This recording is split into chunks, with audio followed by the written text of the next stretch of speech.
Alright. So we ano naman, it's 7:23 p.m.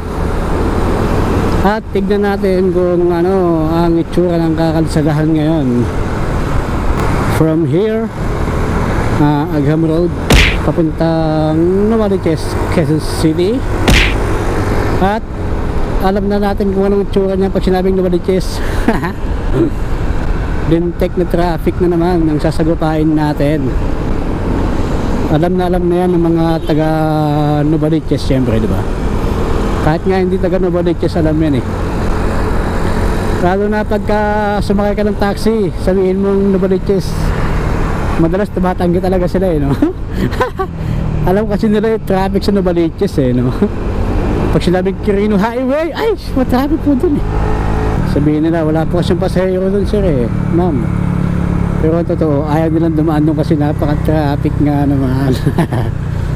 Kaya hindi mo rin sila masisi, no, pag tumatanggi, no? Kinakatakutan talaga yung Novaliches eh, no? Ginagawa na naman yung kalsada rito, ispaltuhin to ng panibago eh, no? Ang galing ng makina na yan eh, no? Kaya basagin yung kalsada eh, no? Dito pa lang medyo matraffic na, no? Pagdating sa Mindanao talagang yun na yung bakbakan hanggang bayan na yun. Karamihan talaga pag itong oras motor ang makikita mo eh, no? Napakadaming motor.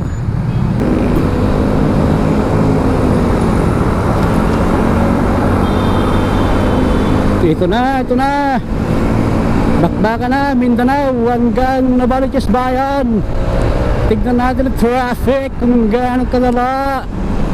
At as you can see, ayun na, puro na pula yung mga ilaw na makikita natin dito. Mula dito hanggang Novaliches bayan, sigurado puro pula na yan. At ito, walang brake light. Medyo delikado kang kasunod, kaibigan. Wala kang brake light. Ay iba lang tayo, no? Madami pa rin akong napapanood sa YouTube na nagre-review ng action camera, mga vlogging camera. Sa panahon ngayon, marami nang lumalabas na bagong mga action cam na may magagandang features, mga waterproof na cameras. Pero madami pa rin talaga ang nagre-review ng GoPro Hero 4, no? Talagang mas recommended pa rin talaga pag usapang low budget na vlogging camera o action camera. Talagang Hero 4 pa rin talaga, no? Yung nangingibabaw sa lahat ng mga budget meal ba? Pag sinabing budget meal na quality, eh talagang GoPro Hero 4 pa rin eh, no? Kasi ang dami ko pa rin napapanood na nag-review ng Hero 4 ngayong 2024 na, ha. At talagang the best pa rin talaga sa kanila ay Hero 4. Kasi the best naman talaga siya. Maganda naman talaga siyang gamitin. Ang problema lang sa kanya kasi hindi siya waterproof, unang-una. Kaya hindi siya pwedeng pang-ulanan eh. Talagang bilang mo siya ng waterproof case. Tsaka yung audio niya, yun talaga yung nagugustuhan ng karamihan dito eh, no? Gaya ko. At nabili ko to 2022.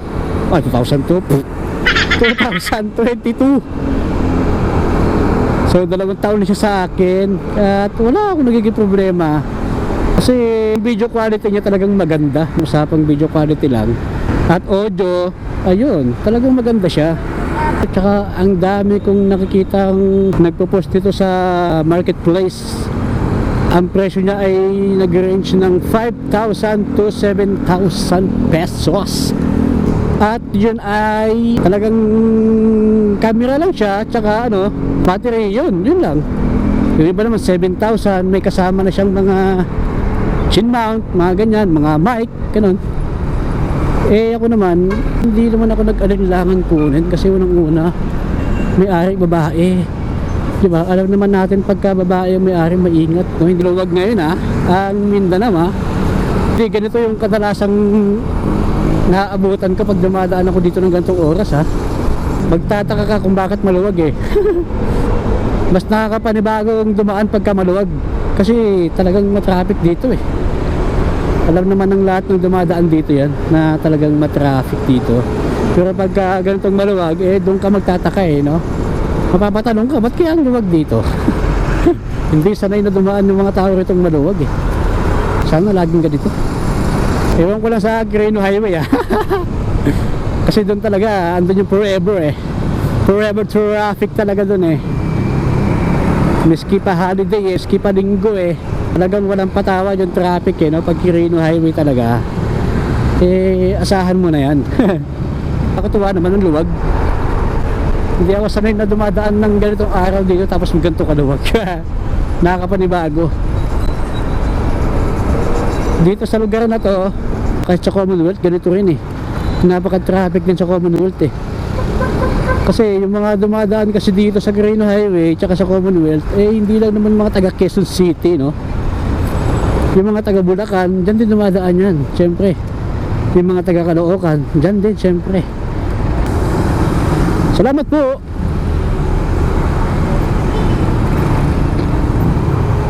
Thank you!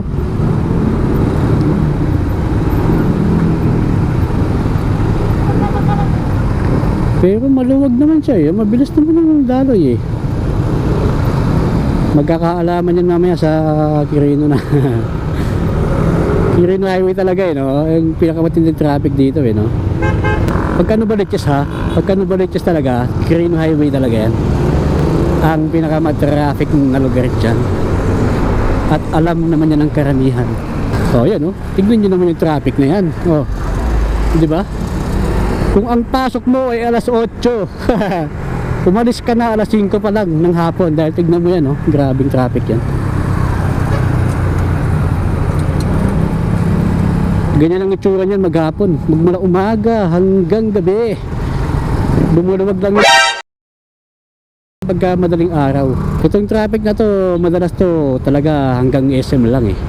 Dagdag mo pa yung intersection sa STI.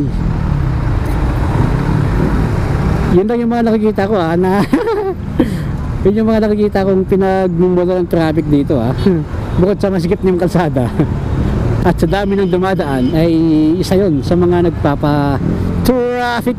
Nandito na nga pala tayo sa Bagbag. Sa sobrang dami ng sasakyang dumadaan dito, talagang no choice na eh, no? Kahit umikot ka ng Commonwealth, ganun din eh. Napakatindi rin ng traffic sa Commonwealth. Kaya, di ba? Kung ikaw ay taga-bayan, dito ka na lang, di ba? At least dire-diretso pa. Kaysa umikot ka pa ng Commonwealth, ganun din. Matraffic din naman dun. Maluwag pala dito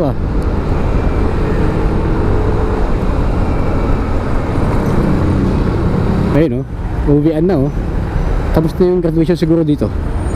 Congratulations sa mga graduates. Sana ay galingan nyo pa sa inyong next journey ng pag-aaral. Sana ay matapos nyo ang inyong mga kurso. Ito na ang sinasabi ko. Tingnan nyo naman yan siksikan na talaga siksik na yung mga sasakyan dito.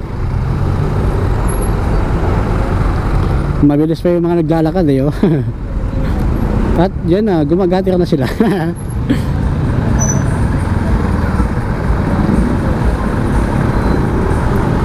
Grabe nung nagkukommute ako, Diyos ko po pala. Nasiraan pala siya. Mukhang naubusan ng tubig yung radiator doon. Nung nagkukommute ako, Diyos ko, sa sobrang haba ng traffic, naranasan kong maglakad mula Jordan Baysa hanggang sa bahay. Pagdating ko ng bahay, tulog agad wala nang kain-kain. Ang layo. First time ko maglakad ng ganun kalayo Talagang challenging yung pagdaan dito no? Wala talaga, magaling ka sumingit-singit.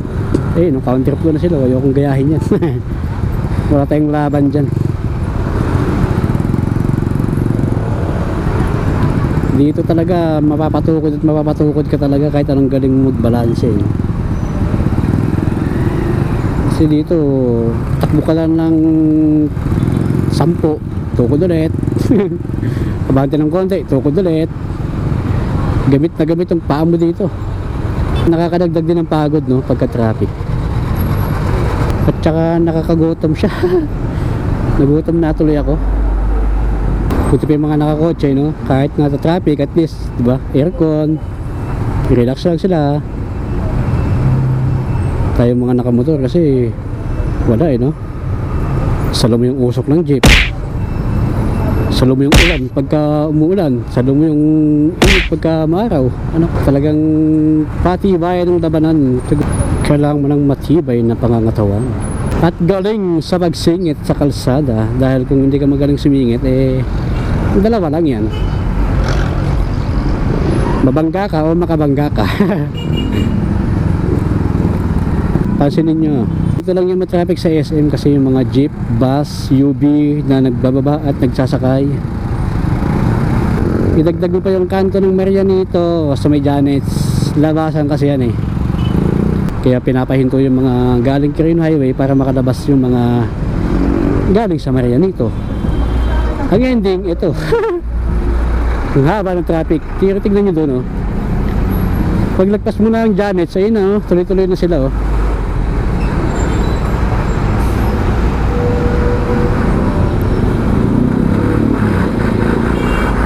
Yung sinasabi ko, ayun, diba? Naghihintay sila, humihinto pa sila dyan. Minsan dito, sa kabila. At kakanan na ako dito kasi dito lang ako Grabe, nakakapagod talaga pag matraffic. Ito nga pala yung palengke ng Susano. Dito yung palengke ng Novaliches, guys, Ito yung palengke ng Susano lang. Hindi ito yung palengke ng Novaliches. Yung palengke ng Novaliches doon pa sa bayan.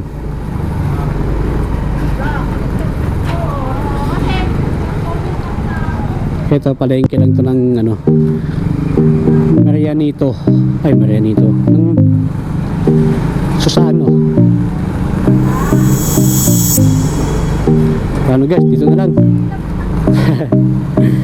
Hanggang sa muli. Paalam.